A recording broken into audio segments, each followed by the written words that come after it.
Bonjour à tous, c'est Vivi Moon. Je vous présente le Ehrenberg Tarot de Steve Ehrenberg.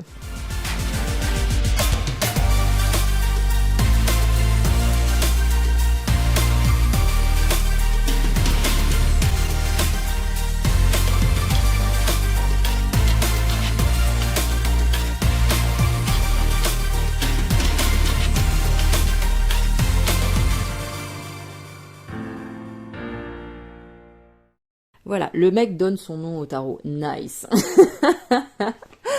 En tout cas, il a un petit côté... Enfin, le nom Ehrenberg, je trouve, va bien au tarot, finalement. Il a un petit côté un peu vintage. Je sais pas quelle est l'origine du gars, s'il est allemand ou plutôt dans un pays nordique, mais ça se voit dans le dessin. On le sent. Il y a ce petit côté-là. Alors, ça nous arrive de chez US Game. Boîte en dur. Voilà. On a un guidebook, bien sûr, c'est en anglais. Hein. Mais bon, c'est un tarot. Voilà. Je me suis pas penchée sur ce genre de guidebook, je me penche pas trop. Alors vite fait au début, juste pour voir un petit peu ce que l'artiste ou le créateur a mis dedans.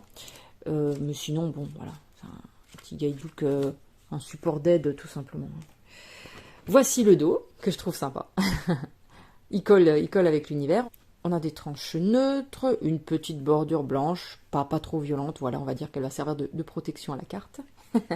Et la particularité de ce jeu, c'est qu'on a juste un zoom sur des éléments, les éléments, on va dire, principaux de la carte. Alors, on aime ou on n'aime pas. Moi, je trouve ça assez original. Ma sœur, par exemple, quand elle l'a vu, alors, elle n'a pas dit qu'elle l'aimait pas, hein, elle le trouve sympa, mais elle a un petit peu ce réflexe de se reculer, en fait, comme si c'était trop près, en fait. Voilà, elle a besoin d'avoir une petite vision un peu d'ensemble. Et là, le fait qu'on soit vraiment... On ait un zoom sur des éléments, ben, elle s'est dit, ah, du coup, j'ai presque envie de reculer la carte pour avoir une vision un peu plus d'ensemble. Mais je trouve que le jeu, voilà, est intéressant et le choix de la partie zoomée est relativement intelligent. Voilà. Donc, alors, certaines moins, on va dire, mais dans l'ensemble, je trouvais ça vraiment sympathique. Et puis, j'aime bien le style graphique. Alors, on a le full. Alors là, pareil, l'écriture aussi est bien intégrée dedans, je trouve. Je ne vais pas tout vous expliquer, mais là, par exemple, on a le principal, on a le chapeau du magicien, son bâton,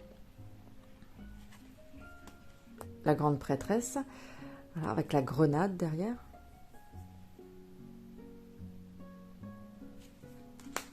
L'impératrice, on a donc le blé, on a... Alors ça, c'est quoi déjà? Je ne sais plus quel fruit, c'est peut-être aussi la grenade, je ne sais plus. Et le symbole de Vénus ici. L'empereur. On a toujours ces éléments. Et je trouve ça pas mal quand même. L'hiérophant. Les amoureux.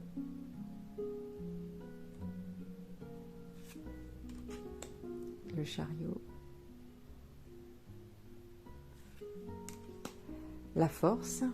Donc ici, c'est le lion est dans un médaillon.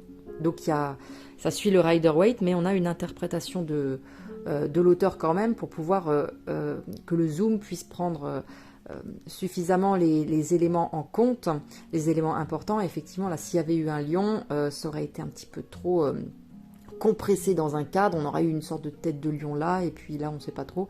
Là, vous voyez, là, c'est plutôt intelligent. Là, l'ermite, bien sûr, sa lanterne, et les montagnes derrière. La roue de fortune.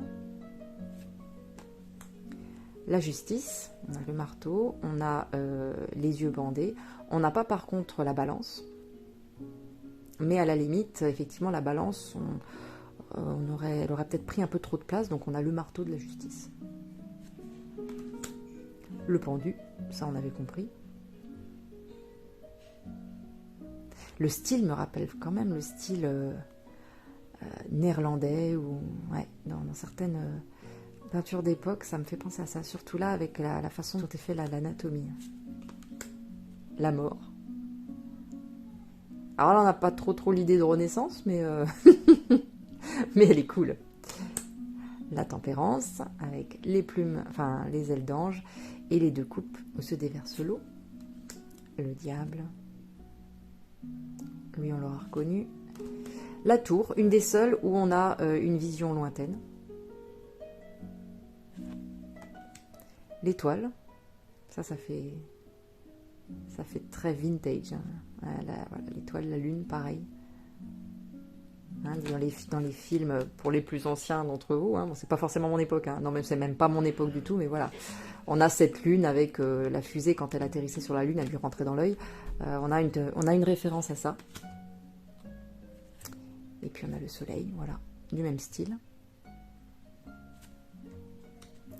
Le jugement.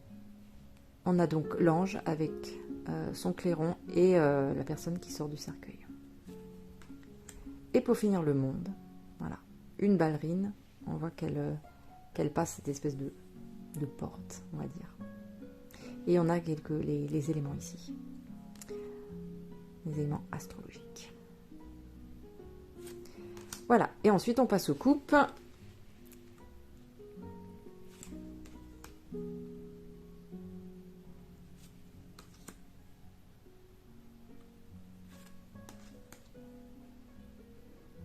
Là, on a compris, bras croisés, donc on sent qu'il y a un refus de prendre cette coupe offerte.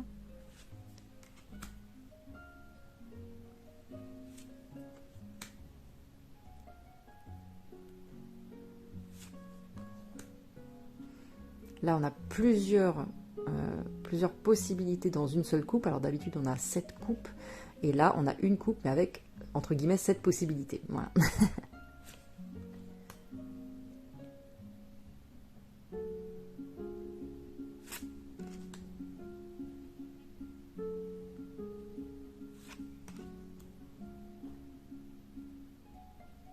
C'est mignon, hein, franchement. Le gars, il a bien trouvé, hein, pour la plupart, comment trouver les éléments et l'essence, on va dire, du truc. Après, ce genre de cartes, comme le chevalier de coupe, c'est vrai si on connaît pas le tarot, on va peut-être pas commencer avec ça tout de suite, hein, parce que là, on ressent pas, voilà, véritablement l'essence même du chevalier de coupe, hein, voilà, un espèce de séducteur, un amoureux, ce genre de choses, voilà, ça ressort pas directement sur de la carte, en tout cas.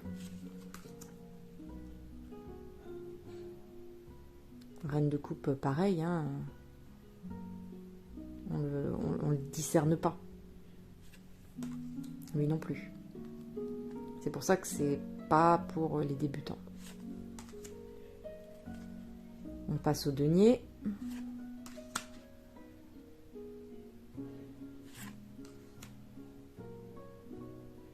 Pas mal aussi celle-là, hein. On a plusieurs éléments qui sont mis ensemble, et puis avec cet instrument qui servait très certainement à faire des plans, peut-être des plans de cathédrale, hein. Bon, c'est à l'ancienne, hein, mais c'est une idée intéressante, mais voilà, il faut quand même connaître un tout petit peu le tarot pour saisir l'intention de l'artiste. Pas mal aussi celle-là, bien trouvée.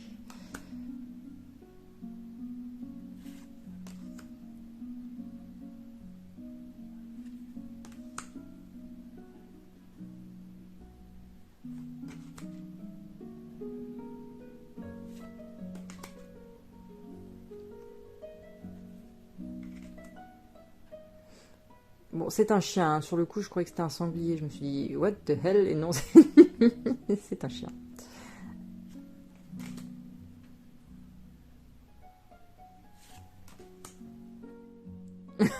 Lui, il m'a fait rire. On sent qu'il est pas prêt pour la bataille, hein. Et il est prêt pour labourer son champ. On y va tranquille. Mais il a une vraie intention quand même.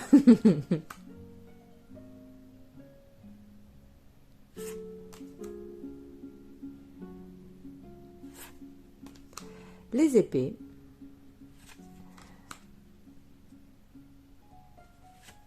Donc le 3 d'épée.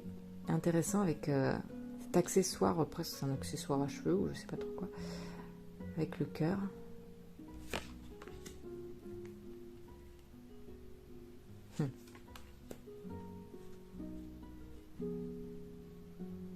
J'aime bien certaines interprétations du créateur, honnêtement. Il y en a qui sont bien trouvées.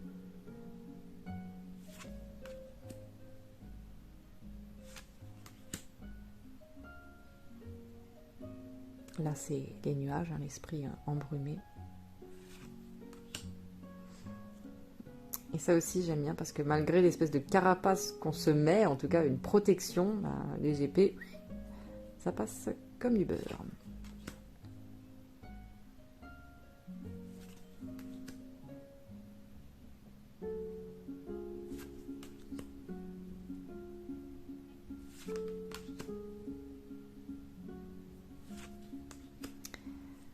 Et on passe au bâton.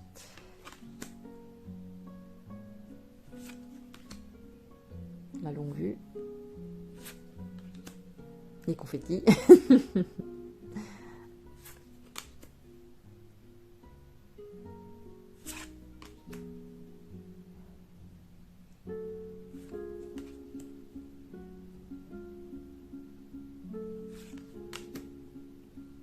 Là, bon, il va lancer sa flèche. Celle-là, par contre, ouais, on le voit moins quand même, hein, par rapport aux cartes classiques. Certaines sont plus faciles que d'autres. Là, on a le 10, donc j'ai l'impression qu'il essaie de retenir un rocher qui risque de lui tomber dessus. Ou alors il le pousse. Voilà.